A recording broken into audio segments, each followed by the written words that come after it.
I'm serious. This one time racism saved my life, man. I was on a plane. I was coming from overseas, and I don't know how this guy got a machine gun on the plane, but he stood up, man. He said, "Everybody, get on the fucking ground! Nobody look at my face!" I started freaking out. Because he was Chinese, I was like, why is he talking like that? He was screaming and crying. I was the only brother on the plane. Well, I thought I was the only brother. I looked over, there was one other black dude. He was from Nigeria. I looked over at him, he was looking right in my face, man. He didn't say 2 words to me, he just looked at me, he was like...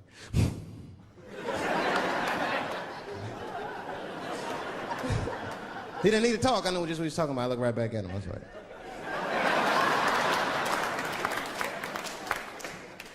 Some white dudes on the front of the plane seen us, they were like, "Oh my God.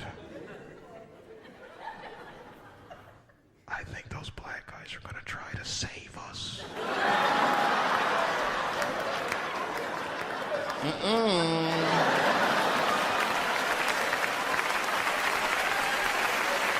We were just communicating that we understood the situation. We were both seeing the same thing. What we understood was simple. Terrorists don't take black hostages. That's the truth. I have yet to see one of us on the news reading the hostage letter and shit. They is treating us good. We all chilling and shit. I'd like to give a shout out to Ray Ray and Big Steve and send some Newport.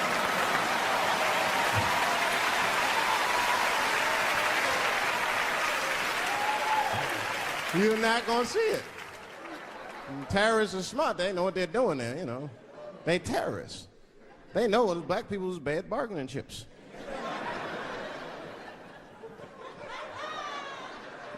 They called the White House. "Hello? We have got 5 black... Hello?"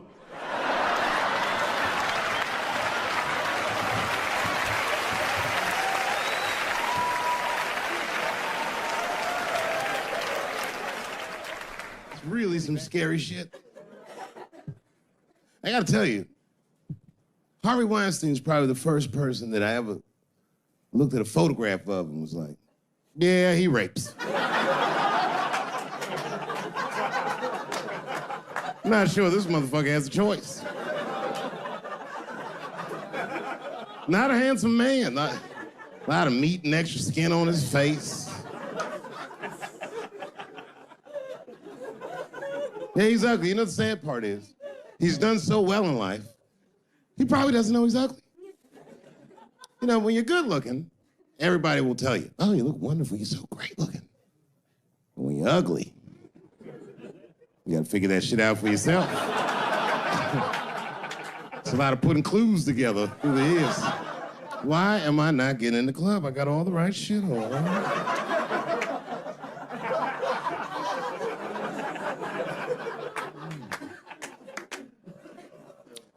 Because if it was Brad Pitt doing that shit, he wouldn't have heard a peep. The girl would just come back down like, "I got the part."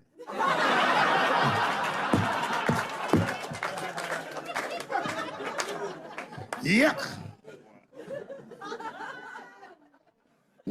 And yet, it is important that I acknowledge, ladies, you are absolutely right. There you go.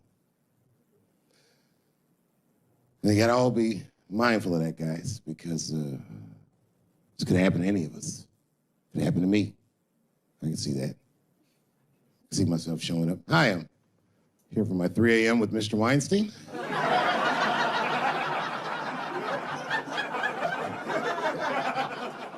Hey, Harvey, I got your text. I'm here to talk about the script. Seems like it's gonna be hard to read in candlelight, but I guess I could try.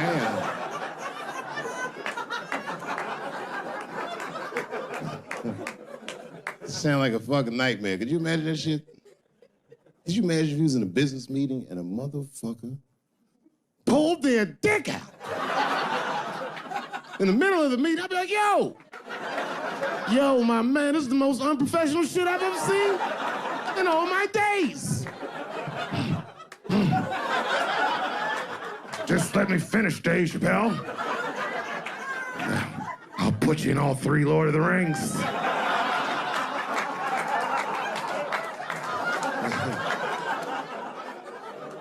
Hurry up, nigga. I have other meetings tonight. I have a 4:30 a.m. at Brett Ratner's house. And, I believe it's wardrobe fitting.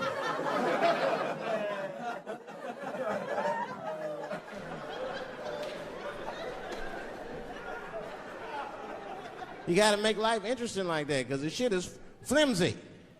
Life is flimsy. You think you're gonna live forever, you ain't not gonna live forever. It's dangerous out here. We know what's going on. I travel now, you know. I used to think D.C. had the roughest ghettos in the country. Nah, nigga, I have seen some shit now. Oh, there's some rough areas outside of D.C. Yeah, everybody should go to the ghetto. I was taken to the ghetto one time. That's the worst. When you get taken and you're not expecting to go. You know, usually you want to know when you're going to the ghetto, like, I'm going to see some wild shit. I got to prepare myself. I'm going to see something crazy. When you're taken, it's different. I had a limousine driver.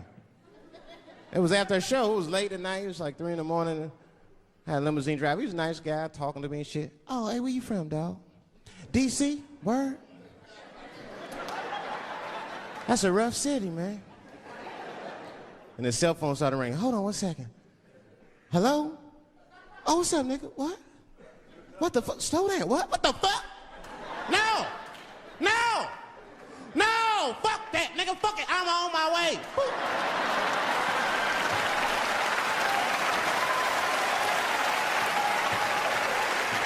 Hey. I gotta make a stop real quick.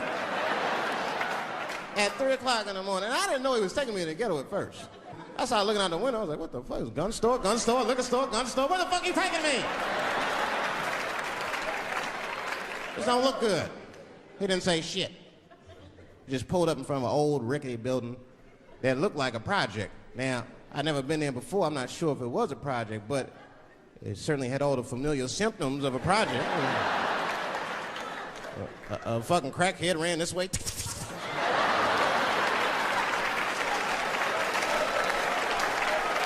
And then another one jumped out of a tree and shit. The driver said, I'll be right back. And left me. Took the keys with him and just left me. At 3 o'clock in the morning, in front of a project, in a fucking limousine. This was not good. I was like, man, I gotta look around and see if I can see some landmarks and figure out where I'm at. I might have to escape on foot. Now, this is when I knew I was in a bad neighborhood. You only see this in the worst neighborhoods. Remember, it's 3 o'clock in the morning. It's 3 o'clock in the morning. I look out the window. It was a fucking baby standing on a corner. Look at this. And the baby didn't even look scared. He was just standing there.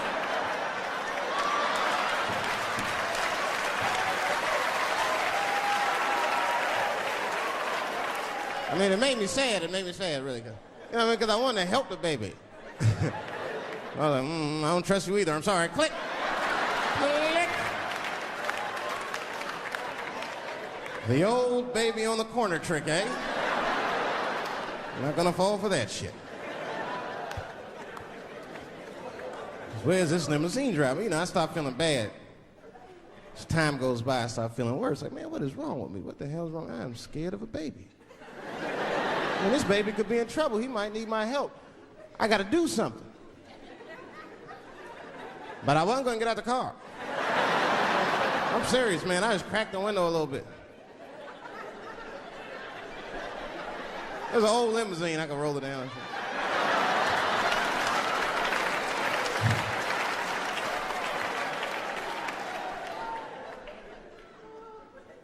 Hey, baby. Baby, go home, man. It's 3 o'clock in the morning. What the fuck are you doing up? The baby said, I'm selling weed, nigga. I said, oh, shit.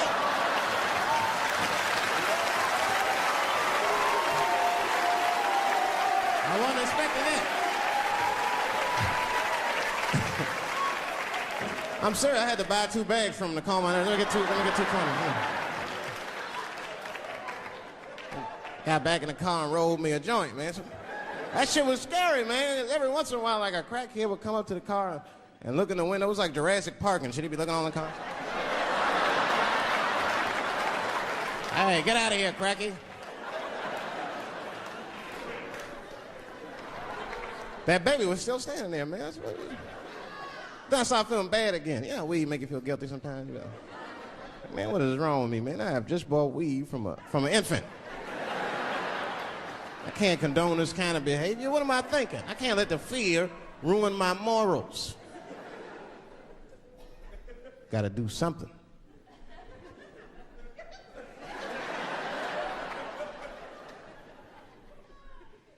Hey, baby. Stop selling weed, all right? You got your whole life ahead of you. He said, fuck you, nigga, I got kids to feed. I said, God damn.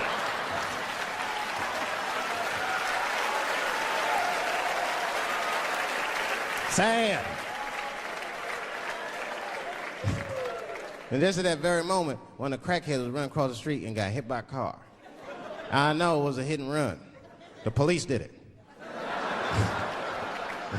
That's all right, they sprinkled some crack on him and got back up. I almost protested the war in the beginning. Almost. Until I saw what happened to them Dixie chicks. I said, fuck that. If they'll do that to 3 white women, they will tear my black ass to pieces. I don't want to hear that shit. Yeah, man, they would. But I'm like, for real, why you care so much what the Dixie chicks say? It's not like they political scientists or nothing. They just bitches that can sing good. You know what I mean? Stop worshiping celebrities so much. Just don't listen, don't pay attention. I remember right around September 11th, Ja Rule was on MTV. That's what they said. They said, we got Ja Rule on the phone. Let's see what Ja's thoughts are on this tragedy. Who gives a fuck what Ja Rule thinks at a time like this, nigga? This is ridiculous. I don't want to dance, I'm scared to death. I want some answers that Ja Rule might not have right now. You think when bad shit happens to me, I'll be in the crib like, oh my God, this is terrible. Could somebody please find Ja Rule, get hold of this motherfucker so I can make sense of all this. Where is Ja? Guide me, Ja Rule.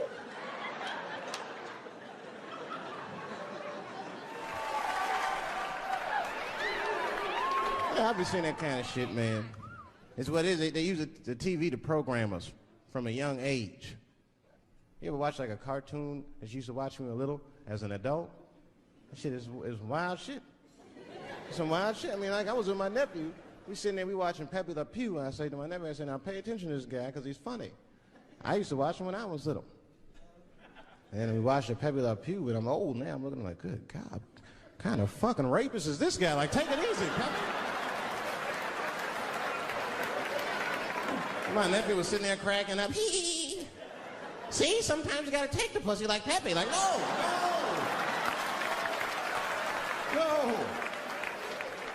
I had to turn the channel real quick. I turned on Sesame Street. I said, oh, Sesame Street. This is much better because now he'll learn how to count and spell. But now I'm watching it as an adult and I realize Sesame Street teaches kids other things. It teaches kids how to judge people and label people. That's right. They got a character on there named Oscar. They treat this guy like shit the entire show. They judge him right in his face. Oscar, you are so mean. Isn't it, kids? Yeah, Oscar. You're a grouch. It's like, bitch, I live in a fucking trash can. I'm the poorest motherfucker on Sesame Street. Nobody's helping me. Then you wonder why your kids grow up and step over homeless people. Get it together, grouch. Get a job, grouch. So don't even tell me how to get to Sesame Street. That is a terrible place. I wouldn't go there if I knew the way. Who would want to live in a neighborhood like that? Fucking 6-foot pigeons walking around. And an elephant that's a junkie. Hyper. Yeah, that's right, Snuffy. Hi, Bird, I'm sick. I need some smack, Bird. Then Cookie Monster with his eyes popping out his head, screaming, cookie, cookie, cookie, like, ugh. What kind of cookies are you talking about? Chocolate chips don't do that to people. And then they had the nerve to put a pimp on there. They didn't come out and say he's a pimp, but I know a pimp when I see one. They called him the Count. Had a cape and everything. You just see him pimping, bitch, where is my money? You've been late 4 times, I've been counting. How many times must I smack you before you act right? 1, 2 smacks.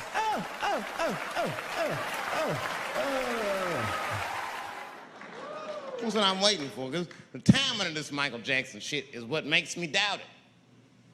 Every time there's wars going out of control, or the economy gets bad, or something is wrong with the world at large, it's always these moments in history that Michael Jackson will coincidentally jerk off a kid. This is getting ridiculous. Like, are you planning this shit? Do you have meetings? Michael, thank you for coming. As you know, Michael, the war has not been going as well as we expected. There's been a lot of hiccups, and the public is asking us a lot of questions, of course, and, well, Michael, there's no nice way to say this, and all I know how to do is be direct, so let me just be direct. We're gonna need you to jerk off another child, Mike. I'm sorry. I am sorry. But it would really help out. Or maybe he did it. Who knows? Who knows? That's the thing. That's what I wanted to say. Who knows? Who the fuck knows? Mike, God, and this little boy know. That's about it. That's about it. The only reason that I can even talk about this shit is because everybody is speculating. They all think he did it. And I don't think he did it. I'm alone in this. I don't think he did it. I'm not gonna say I don't think he did it. That's too strong.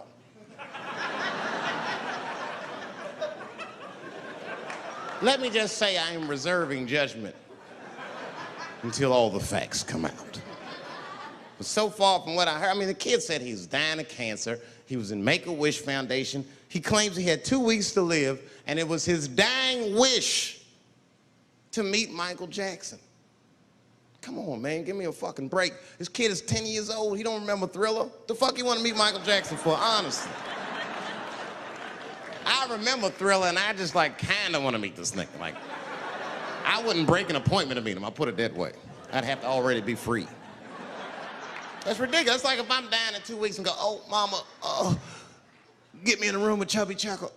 I wouldn't want to meet that motherfucker. My last 2 weeks. Why not Usher or somebody like this? So then the kid claims he goes to Michael's house. This is where it all gets crazy. I don't, like, you know, he does everything you'd expect at Michael's house. They climb trees and rode roller coasters and Ferris wheels. The chef made cookies, pies, and cakes. They was petting the monkey and the giraffe, sang songs, kid shit. And in the middle of all this childlike activity, for some reason, Mike pulled out some wine and some pills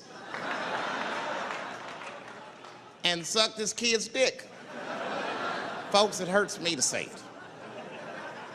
And the kid had the nerve to call that abuse. Motherfucker, that is a good host. God damn, what else do you want? What else do you want? I'm lucky to get a glass of grape drink at my friend's house. Let alone a roller coaster ride and my dick sucked. Mike must be confused, like I brought you in my house, I fed you, I sucked your dick, and this is how you repay me, motherfuckers? This was your wish, not mine. Thought you were dying in 2 weeks. What happened to that motherfucker? I've been in court for a year and a half. You get stronger every time I see you.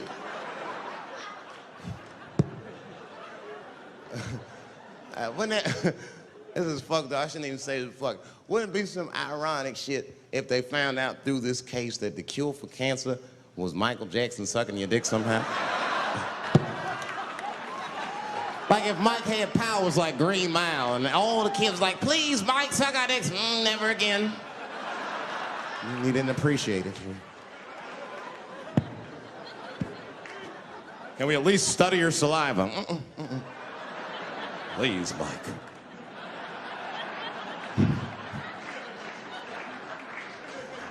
Oh my God. But there's a more important reason that I would stop doing comedy right now. And this reason is the real reason that's been percolating, and it really is the crowd, not you. I'm talking about the crowd on the big stage. It's too hard to entertain a country whose ears are so brittle. Motherfuckers are so sensitive, the whole country is turned into bitch-ass niggas.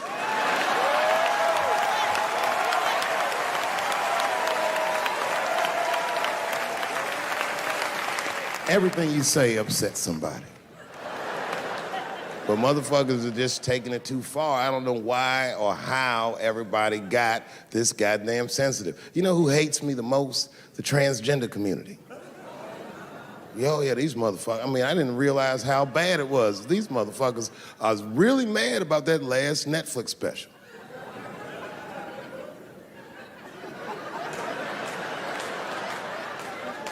It's tough, man. I don't know what to do about it, cause I like them. I always have. Never had a problem with them. You know, just fucking around. As a matter of fact, I think I make fun of everybody, and I mean, as a group of people, they have to admit,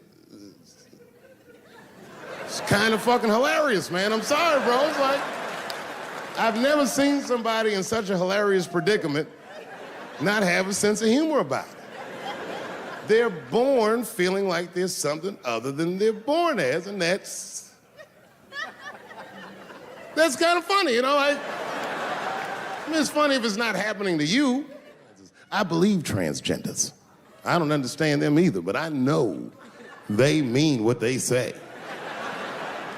Them niggas cut their dicks off. That's all the proof I need. I've never seen somebody just throw their dick away. Don't need it.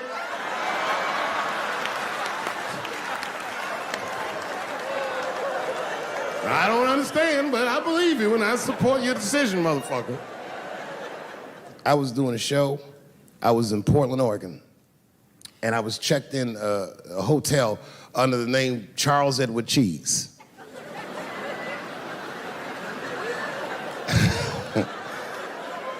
I came back to my room late at night, and there was a note. It was like a letter on my desk. It was addressed to Mr. Cheese. So obviously, I'm going to assume that whoever wrote this letter must be an intimate friend of mine. This is not some kind of name that a person would just guess. But then I open the letter, and it turns out I don't know this person at all. It's a fan letter. You know, I'm not even used to the idea that I have fans, but I'm grateful for it. And I don't read those letters. Be nice if I did, but realistically, it's like, what am I, Santa Claus, nigga? I don't have time for this. Like, got shit I want to do. I'm trying to chill. Read all these dreams and wishes from strangers, but I read it. I'd already opened it. So I just read the whole letter. And you know what, man? Whoever wrote this letter truly loves me.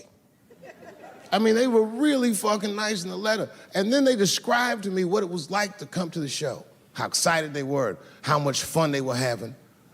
And then they said that when I got to my jokes about transgenders, that they were, quote, devastated. Because it turns out that whoever wrote the letter was transgender. Now, I'm going to be real for a second. As a policy, you got to understand, I never feel bad about anything I say up here.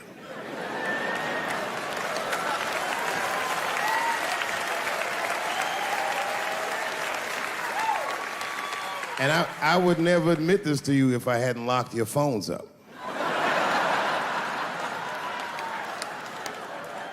But it was the weirdest thing. Like, when I read this letter, the shit made me feel bad. I didn't feel bad about what I said, you understand? I felt bad that I made somebody else feel bad.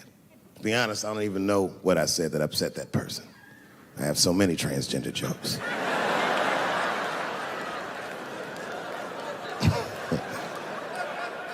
But I feel like it was probably this joke I'm about to tell you right now. And it's not even that bad of a joke. It's a true joke. I mean, it's not true, but I had read in the paper that Caitlyn Jenner was contemplating posing nude in an upcoming issue of Sports Illustrated. And I know it's not politically correct to say these things, so I just figured, fuck it, I'll say it for everybody else. Yuck.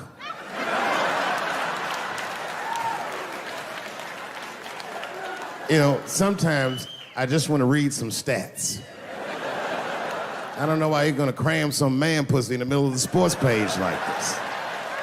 I just didn't think that was the place for it. But I wasn't saying anything like Caitlyn Jenner's a bad person. I'm not mad at her for doing it. Not even mad at Sports Illustrated. If I'm mad at somebody, I'm probably just mad at myself. You understand? Because deep down, I know that I am not strong enough to not look at those pictures.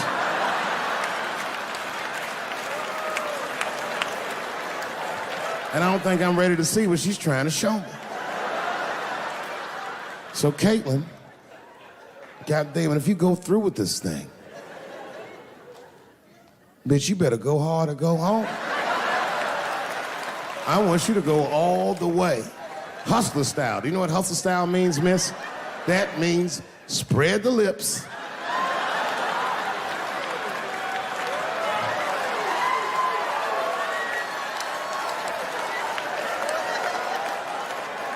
I hope she spreads her lips and there's an itty bitty dick inside. Ah!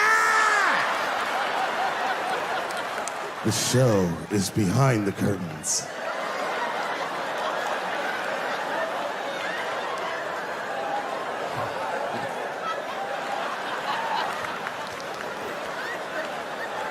I don't know what I said that upset that person. You know, I can remember when it all started. It was when I was doing Chappelle show. When I was doing Chappelle show, I used to do the show, and then on the weekends, I do like concerts and shit like that. So I'm doing a concert, and there was a couple in the front row, beautiful couple. The wife was obviously Asian. You could see it in her face.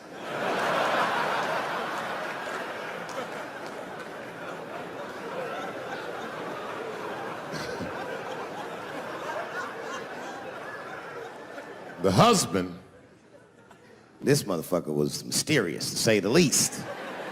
Couldn't quite pinpoint where he was from. Caramel-colored fella, very nice hair, but he could have been from anywhere. Bangladesh, Mexico. I can't guess with a nigga like this.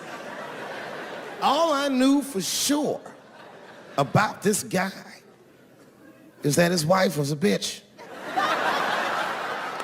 I could see that in her face, too.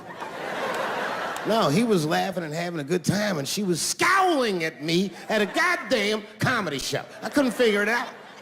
And then I realized at some point that she was pregnant, and I was smoking on stage. I said, oh my God, that's probably why she's mad. So I started to put my cigarette out, but then she hit me with one of them fake non-smoker calls.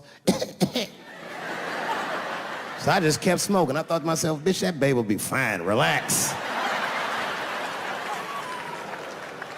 And I tried to break the tension. I just asked her. That's all I said. I go, hey, where are you guys from anyway? And I could tell that she was on to me. She goes, very condescendingly, she says, I'm from California. If you're asking my ethnicity, I am Chinese. And her husband was just cool about the shit. He was like, I'm Mexican, bro. I said, well, I'm sorry if I offended you by asking. But you're a very beautiful couple. And miss, there's no question that you're gonna give birth to the hardest working baby this world has ever seen.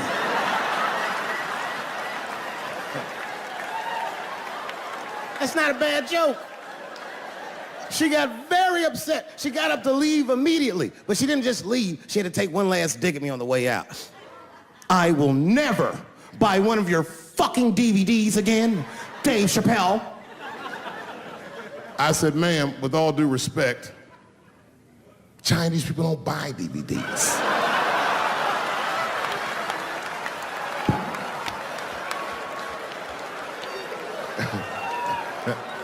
And the crowd went crazy. We were all laughing, having a good time. I didn't even think anything of it. And then Just 3 days later, this lady sends a fucking letter to my promoter telling him not to book me for shows anymore because I was, quote, racist, and I'm quoting her, insensitive to the nature of my interracial marriage. I was like, word, bitch, I was. If she had just done a little bit of research, she would know that I myself am in an interracial marriage. That's right. In fact, my wife is Asian too. Surprise, bitch, I'll see you on Thanksgiving.